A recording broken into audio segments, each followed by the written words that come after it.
Welcome to the series The 5 Rules of Rebooting, presented by PornReboot. Today we're going to be talking about rule number 4, which is always implement self-care. You have to take the time for self-care in your life while rebooting. Self-care is simply the process of taking care of your mind, body, and spirit. Typically, when you're struggling with an out-of-control behavior with porn, sex, or masturbation, you've been using it to escape from your pain, to relax, and to reward yourself. That's how it has worked for you.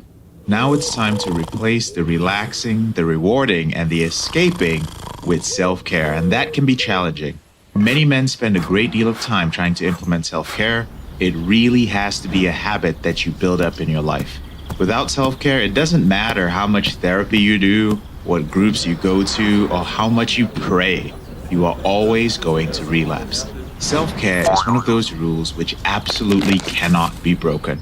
Commonly, men going through a reboot don't feel that they deserve to give themselves any sort of self-care. For instance, with the PornReboot system, the vast majority of our clients are business owners and high-performance professionals. A man might think, I don't deserve to get 8 to 9 hours of restful sleep because every other night I've been spending 2 hours viewing pornography. He might think I'm worthless, I don't have any self-discipline, or I don't deserve time for myself. He might also think, I have a business to run. I have a busy dental practice or law practice that I need to focus on. Instead of working on what I needed to work on last night, I spent that time masturbating. That sort of mindset is actually one of the things that is sabotaging their reboot. On the other hand, there are some men who may claim on the outside that they are engaging in appropriate self-care. Maybe they're working out, trying to eat right, and engaging socially with the right people.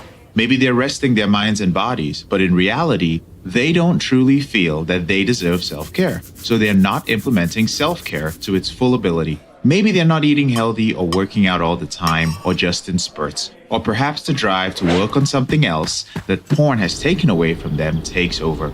Sometimes men bring up the fact that they're a family man. They'll say, I'm married, I've got kids, I've got a business to run, I've got a very busy career.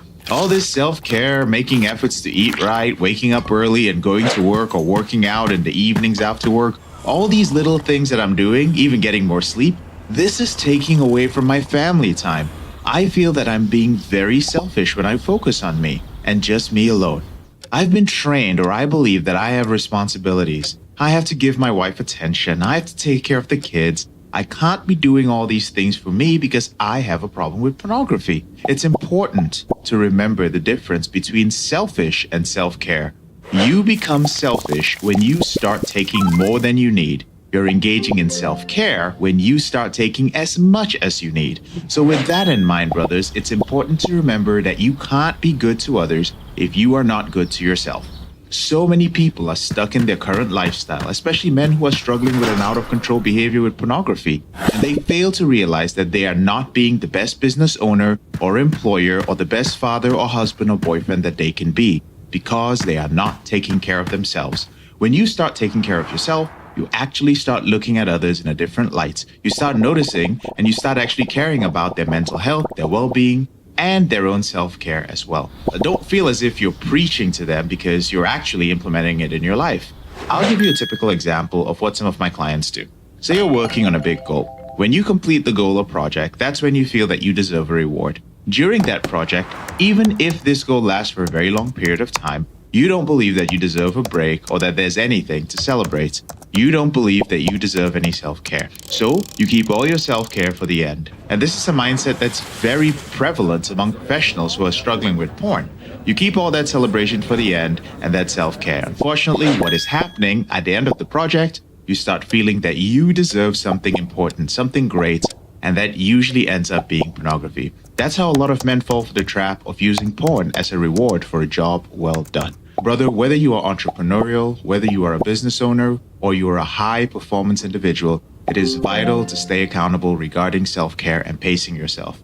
One of the best things that you can do for self-care is to start with your body. That starts with eating healthier and exercising. Then for your mind, it starts with taking some time in the morning to journal or reflect.